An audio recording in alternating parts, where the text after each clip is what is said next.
सुल्तान महमूद गजनवी का नाम सुना होगा, बहुत बड़े बादशाह हुए। हिंदुस्तान जब यहाँ पर हमला किया था, पृथ्वीराज चौहान या कोई और बादशाह था, उसके किले पर 17 बार हमला किया, 17 बार हार गए। 17 बार हमला किया, हार गए सुल्तान महमूद गजनवी। अपने वजीरों से, फौजियों से पूछा कि हम हारते क्यों हैं, तो उन्होंने वजह बताई कि जब हमारी फौज आगे आगे हाथी चलते हैं, पीछे घोड़े, पीछे फौजी चलते हैं, हमारी फौज जब किले के दरवाजों पर पहुंचती है ना, तो दरवाजों पर बड़ी बड़ी मेखें लगी है, बड़ी बड़ी मेखें, कीले। हाथी जाके दरवाजों पे सर मारते हैं, वो कीले, वो मेखें हाथियों के सरों में चुभती है, खून के फवारे निकलते, हाथी भागते हैं, घोड़े खत्म, फौजी खत्म, इस तरह सब खत्म। सुल्तान महमूद गजनवी बड़े हैरान और परेशान है। रात को सोए, दुआ मांगी, किस्मत का सितारा बुलंद होता है, ख्वाजा गरीब नवाज का दीदार होता है, ख्वाजा मोइनुद्दीन की ज़ियारत होती है। आप अर्ज करते हैं, हुजूर मैं दीन के लिए लड़ रहा हूँ, 17 हमले किए, हार गया, आखिर माजरा क्या है, मैं दीन के लिए लड़ रहा हूँ, फतह क्यों नहीं हो रही। ख्वाजा गरीब नवाज फरमाते, तेरी फौज में 2 नबी के बच्चे मौजूद, 2 सैयदजादे हैं, तेरी फौज में 2 अली के बेटे मौजूद हैं, उनको सुबह बुलाना, उनसे मशवरा करना, जो वो कहे उन पर अमल करना।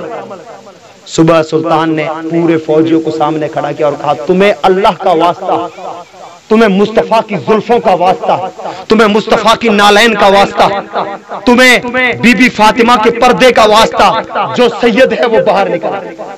अब इतने वास्ते दिए तो वो चुपचाप सर झुका के 2 फौजी, खूबसूरत चेहरे वाले जवान, 18-20 साल की उम्र, निकल के सामने आ गए। कहा, अगर तू हमें वास्ते ना देता तो कभी हम जाहिर ना होते। कहा, मेरे खेमे में आओ। खेमे बादशाह का खेमा था ना, तख्त बड़ा लगा हुआ। खेमे में पहुंचा, तख्त पर 2 शहजादों को बिठाया, फौजियों को आप हाथ बांध के नीचे बैठ गए। कहता है, मुझे बताओ हम हार क्यों रहे। बार बार उन्होंने यही वजह बताई, मेखे लगी हुई है, दरवाजों पर हाथी सर मारते, वो भागते वापस, सारे फौजी हाथी सब मर जाते हैं, घोड़े वगैरह। कहा, इसके लिए क्या करें, तो उन्होंने कहा, हमें लिख के दे, साइन कर, वादा करके हम जो कहें उस पर अमल करें। तो सुल्तान ने सोचा ऐसा कोई मैटर होगा, 1000-12 फौजी इधर उधर भेजने का, वादा कर लिया, लिख दिया। अब शहजादे कहते हैं कि कल जब फौज तैयार होना, हाथी सबसे आगे होना, तो एक हाथी के सर पे मुझे बांधना, दूसरे हाथी के सर पे मेरे भाई को बांधना। सिर्फ अभी तक दावे किए मुसलमान होने के लिए, दीन के लिए कुर्बानियां नहीं दी है हमने, कुर्बानियां इस गुलाम हुसैन ने दी है कुर्बानियां। बातें मत करो, है हिम्मत तो बराबरी करके दिखाओ। अरे बराबरी तो अपनी जगह पर, चैलेंज के साथ में कहता हूं, गुलाम हुसैन के जो पांव में जूते हैं, उन जूतों से जो रेत लगती है, कोई माई का लाल उस रेत का भी मुकाबला नहीं करेगा, तो गुलाम हुसैन का मुकाबला तो बहुत दूर की बात है। अल्लाहू अकबर।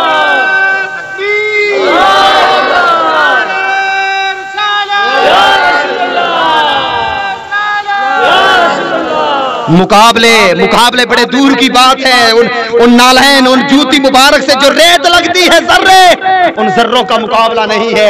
ये हम सिर्फ दीन को पढ़ते हैं, ये दीन पर अमल करके दिखाते हैं। वो शहजादे कहते, कल जब लश्कर जाए तो एक आसिफ के सर पे मुझे, दूसरे पर मेरे भाई को बांधना। बादशाह कांपने लग गया, अल्लाह अकबर, क़यामत के दिन मुस्तफा को मुंह क्या दिखाऊंगा, इतना मैं नहीं कर सकता, मुझे माफ करें।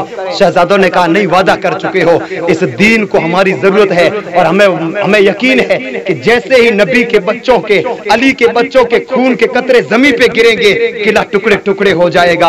अल्लाह अकबर। जब सुबह हुई, सारा लश्कर हैरान है, पूरी फौज हैरान है, हाथियों को तैयार किया गया, नबी के बच्चों को, अली के शहजादों को हाथियों के सरों पे बांधा जाता है।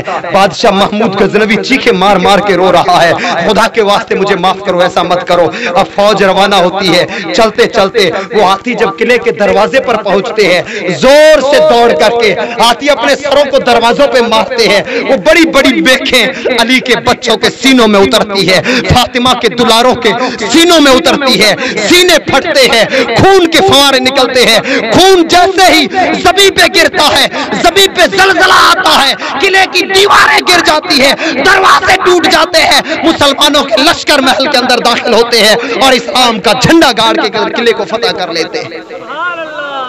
کیا ہم مقابلہ کریں گے؟ اللہ تعالیٰ کا کرم ہے کہ اللہ تعالیٰ نے ہمیں اہل بیت کا غلام بنایا ہے، محبتیں ہیں ان کی ہمارے دلوں میں۔ اللہ تعالیٰ ہمیں آپ سب کو ان کی زندگیوں پر عمل کرنے کی توفیق دے، ان سے محبتیں کرنے کی توفیق دے۔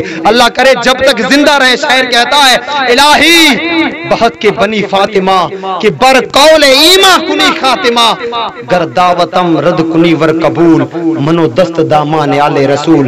اے اللہ چاہے تو میری دعاؤں کو قبول کر، چاہے رد کر دے، لیکن قیامت کے دن جب میدان محشر میں آؤں گا نا تو اس غلام حسین کا دامن پکڑ کے آؤں گا، ان کے بچوں کا دامن پکڑ کے آؤں گا، علی کے بچوں کا دامن پکڑ کے آؤں گا۔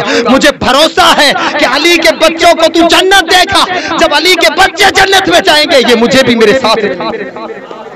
اللہ تعالیٰ ہم سب کو نیک توفیق دے۔ اللہ تعالیٰ فرماتا ہے قُلْ لَا أَسْأَلُكُمْ عَلَيْهِ أَجْرًا إِلَّا الْمَوَدَّةَ فِي الْقُرْبَى۔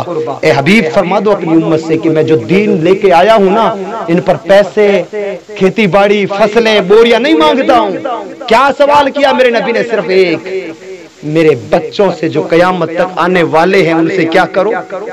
ان کی محبت مانگی، کچھ نہیں۔ اس میں بھی ہمارا ہی فائدہ، ان کی محبت میں بھی ہمارا ہی فائدہ۔ میرے آقا فرماتے ہیں من مات علی حب آل محمد صلی اللہ تعالی علیہ وسلم مات مومنا، کہ جس انسان کو نبی کی اولاد کی محبت میں موت آتی ہے اللہ تعالیٰ اسے سچا مومن بنا کے موت دیتا ہے۔ اور ایک حدیث پاک میں آتا ہے کہ من مات علی حب آل محمد صلی اللہ تعالی علیہ وسلم، جس انسان کو اہل بیت کی محبت میں موت آتی ہے اللہ تعالیٰ مرنے کے بعد اس کا ٹھکانہ جنت بنا